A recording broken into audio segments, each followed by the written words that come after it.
రాజకీయాల గురించి కంటే కూడా ఫస్ట్ నేను పవన్ కళ్యాణ్ గారిని ఇప్పుడు నా మీద జరిగిన ఈ దాడి గురించి ఒకటి ప్లస్ మా అసోసియేషన్ కి ఆయన సపోర్ట్ 100% కావాలి. ఎందుకంటే క్యారెక్టర్ ఆర్టిస్ట్ని కానీ హీరోల్ని కానీ ఎవడు పడితే వాడు వాళ్ళ ఇష్టం వచ్చినట్టు వాళ్ళకి ఫేమ్ రావడం కోసం మాట్లాడతారు సార్. అప్పుడు కూడా వాళ్ళ మదర్ గురించి మాట్లాడారు, ఆయన గురించి మాట్లాడారు, వాళ్ళ పిల్లల గురించి మాట్లాడారు, పెళ్ళాల గురించి మాట్లాడారు. వాడు మా ఆర్టిస్ట్ అవ్వచ్చు సార్, లేకపోతే బయట ఎవరైనా కావచ్చు, కానీ మా అసోసియేషన్ కి ఒక పవర్ ఉండాలి సార్.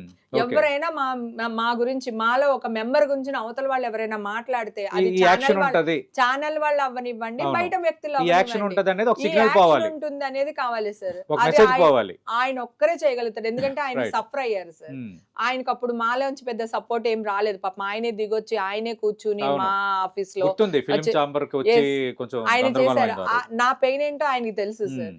సో మా అందరికి ఒక శక్తి ఉండాలి. రేపు పొద్దున్న ఎవరి మీద న్యూస్ వచ్చినప్పుడు కోర్టులోంచి వచ్చే వరకు మా ఆర్టిస్టుల పేరు ఎత్తితే మర్యాదగా ఉండదు అనే ఒక న్యూస్ వెళ్ళాలి సార్. అంటే దాసనారాయణ తర్వాత ఇండస్ట్రీ పవన్ కళ్యాణ్ చూస్తున్నారా? అవును సార్, నేను చూస్తున్నాను సార్. ఇండస్ట్రీ పెద్ద నేను అంటూ పవన్ కళ్యాణ్ గారి దగ్గరికి వెళ్తే డెఫినెట్ గా ఆయన మాట్లాడతారు.